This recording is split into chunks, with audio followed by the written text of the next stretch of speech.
दोस्तों जय श्री राधे, जय श्री श्याम। दोस्तों आज के वीडियो में हम जानते हैं सतयुग, द्वापर युग, त्रेता युग और कलयुग चारों में सबसे सर्वश्रेष्ठ युग कौन सा है।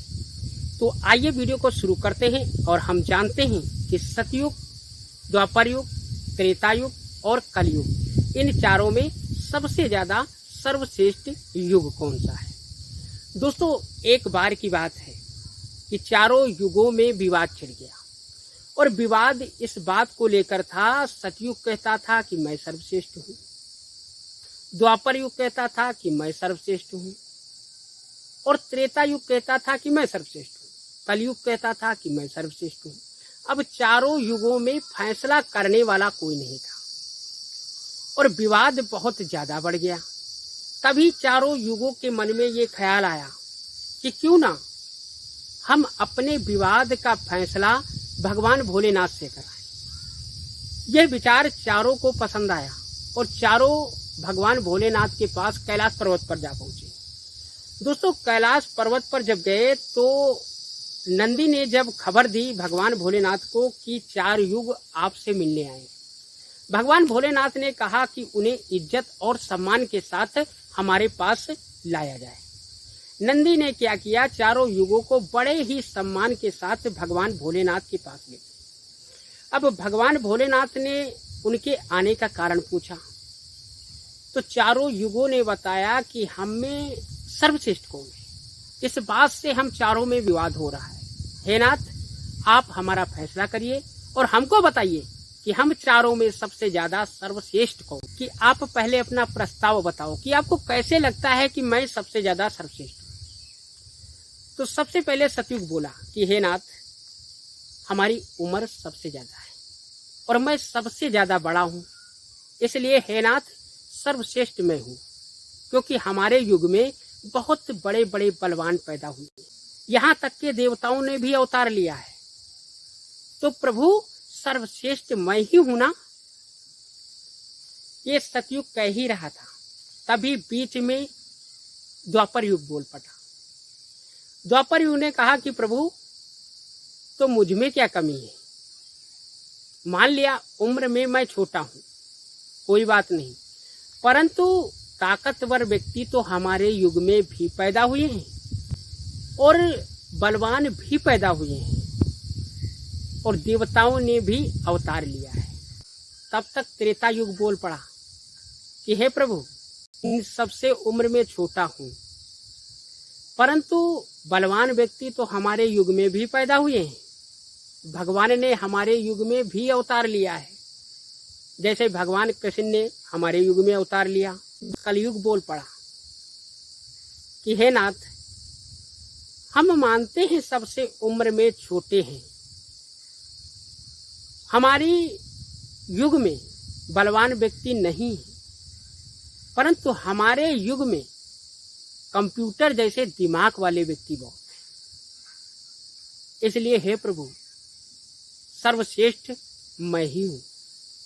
अब जब चारों की बातें सुनी भगवान भोलेनाथ ने तो उनकी समझ में नहीं आ रहा था वो किसको सर्वश्रेष्ठ बताएं। तभी पास में बैठी माता पार्वती ने कहा कि हे नाथ, फैसला तो आपको करना पड़ेगा, नहीं तो इस संसार में उथल पुथल मचा देंगे ये चारों युग।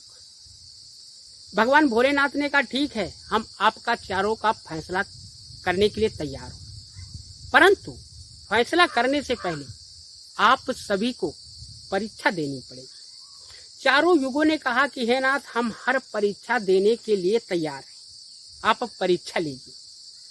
भगवान भोलेनाथ ने क्या किया, हजारों टन का वजन का एक परसा तैयार किया और वहीं पर बहुत बड़ी चावल की एक ढेरी बना दी और सबसे पहले सतयुग को बुलाया और सतयुग से कहा कि आप अपने युग का सबसे बलवान व्यक्ति पैदा कीजिए और शर्त यह है कि ये परसा उठा करके उसे चावल बनाने हैं और चावल बनाकर हमारे जितने भी गण हैं, लगभग 1500 गण थे भगवान भोलेनाथ के, उन सबको उसे अकेले खिलाना है। सतयुग ने कहा प्रभु ठीक है, हम परीक्षा देने के लिए तैयार हैं। और सतयुग ने क्या किया, अपने युग का सबसे बलवान व्यक्ति पैदा कर दिया। और बलवान व्यक्ति पैदा करने के बाद में उससे कहा कि भैया आप जाओ और इस परसे को उठा करके इसमें चावल बनाकर भगवान भोलेनाथ के सभी गणों को खिलाना है, हमारी इज्जत का सवाल है। उस व्यक्ति ने कहा कि हे स्वामी आप चिंता मत करो, मैं ये सब काम चुटकियों में कर देंगे। दोस्तों वो गया और उसने क्या किया, वो हजारों टन का वजन परसा उठाया और लकड़ियां काट कर लाई और बहुत बड़ा एक गोल सा गड्ढा खोदा जिसपे उस परसे को रख दिया, उसमें चावल रख दिए, उसने चावल पकाकर तैयार किए और भगवान भोलेनाथ के सभी गणों को खिला दिया। इसके बाद में वो अपने स्वामी के पास गया और कहा कि हे प्रभु मैंने आपकी आज्ञा का पालन कर दिया है, अब मैं क्या जा सकता हूँ। दोस्तों सतयुग ने उसे जाने की आज्ञा दे दी और वह वहां से चला गया। अब बारी आई द्वापर युग की। भगवान भोलेनाथ ने द्वापर युग को बुलाया और उस परसे को गायब कर दिया और दूसरा परसा फिर से तैयार किया जिसका वजन और भी भारी था। दोस्तों द्वापर युग ने क्या किया, जो ही भगवान भोलेनाथ के पास आए तो एक अपने युग का सबसे ज्यादा बुद्धिमान व्यक्ति, भीम जैसा ताकतवर बलवान व्यक्ति तैयार किया और उससे कहा आपको इस परसे में इतने चावल बनाने हैं कि भगवान भोलेनाथ के हर गण की भूख की इच्छा तृप्त हो जाए। दोस्तों उस व्यक्ति ने कहा कि स्वामी आपकी आज्ञा का पालन होगा और उसने क्या किया, जैसे तैसे मतलब ताकत लगाई, क्योंकि उस युग में कम ताकतवर व्यक्ति थे, उसकी उम्र भी कम थी, इसलिए उसने क्या किया, जैसे तैसे उस परसे को एक गोल सा गड्ढा खोदा, उस पे जाकर रख दिया, लकड़ियां लाई, चावल तैयार किए। उसने भी क्या किया, भगवान भोलेनाथ के 1500 गणों को भोजन करा दिया और वो अपने स्वामी के पास गया और कहा कि स्वामी मेरा काम हो गया है, अब मैं घर जाना चाहता हूँ। दोस्तों स्वामी से आज्ञा लेकर वो अपने घर चला गया। अब बारी आई किसकी, त्रेता युग की। त्रेता युग को भगवान भोलेनाथ ने बुलाया और उसी तरह से उस परसे को गायब किया और दूसरा परसा फिर से जादू से बना दिया। त्रेता युग ने क्या किया, अपने युग का सबसे बलवान व्यक्ति पैदा किया और वही बलवान व्यक्ति से कहा कि मेरी इज्जत का सवाल है, आपको इस परसे में चावल बनाने हैं और भगवान भोलेनाथ के सभी गणों को खिलाना है, नहीं तो आज हमारी बेइज्जती हो जाए। उस व्यक्ति ने कहा कि स्वामी आप चिंता मत कीजिए, मैं आपकी इज्जत को जाने नहीं दूंगा। और उसने क्या किया, वो जैसे तैसे उसने बहुत ज्यादा ताकत लगाई, घसीटता हुआ कूल सा गड्ढा खोदा और उस पे परसे को घसीट कर ले गया। घसीट कर जैसे तैसे ले गया, उसमें चावल डाले, उसमें पानी डाला, चावल तैयार किए, भगवान भोलेनाथ के 1500 गणों को खिला, वो भी चला गया। अब बारी आई कलयुग की, तो भगवान भोलेनाथ ने कहा कि तुम अपने आप को सर्वश्रेष्ठ क्यों बताती हो, क्योंकि तुम्हारे युग में ना तो बलवान है व्यक्ति और ना उसकी उम्र ज्यादा है, क्योंकि सतयुग में व्यक्ति की उम्र 1 लाख वर्ष है, द्वापर युग में मनुष्य की उम्र 10,000 वर्ष है, त्रेता युग में मनुष्य की उम्र 1000 वर्ष है और तुम्हारे युग में मात्र मनुष्य की उम्र 100 साल है। तुम अपने आप को सर्वश्रेष्ठ क्यों बताते हो, और तुम्हारे युग में तो कोई ताकतवर व्यक्ति भी नहीं है, फिर तुम कैसे सर्वश्रेष्ठ हो। कलयुग ने हाथ जोड़े, कहा कि हे नाथ, आप तो परीक्षा देने से पहले ही हमें डरा रहे, पहले कम से कम मेरी परीक्षा तो हो जाने दो, उसको देखकर वो तीनों युग हंसने लगे, क्योंकि कलयुग का मनुष्य जो है सबसे कम ताकतवर और उसकी लंबाई भी कम होती है। क्योंकि सतयुग में मनुष्य की लंबाई 21 हाथ, द्वापर युग में मनुष्य की लंबाई 14 हाथ, त्रेता युग में मनुष्य की लंबाई 7 हाथ और वही कलयुग में मनुष्य की लंबाई मात्र 3.5 हाथ। तो ये सोचकर तीनों युग उस कलयुग पर हंसने लगे। तो दोस्तों, जब कलयुग पर हंसने लगे और कलयुग से भगवान भोलेनाथ ने कहा ठीक है, आप परीक्षा अब दे सकते हो। कलयुग ने क्या किया, अपने युग का सबसे बुद्धिमान व्यक्ति तैयार किया, सबसे बुद्धिमान व्यक्ति तैयार किया और उससे कहा कि हे भैया, हमारी इज्जत का सवाल है, तुम सबसे ज्यादा बुद्धिमान हो हमारे युग की, इसलिए आपको करना ये है, ये 1000 टन का वजन इस परसे को उठाकर इसमें चावल पकाने हैं और भगवान भोलेनाथ के 1500 गणों को ये चावल तुमको खिलाने हैं।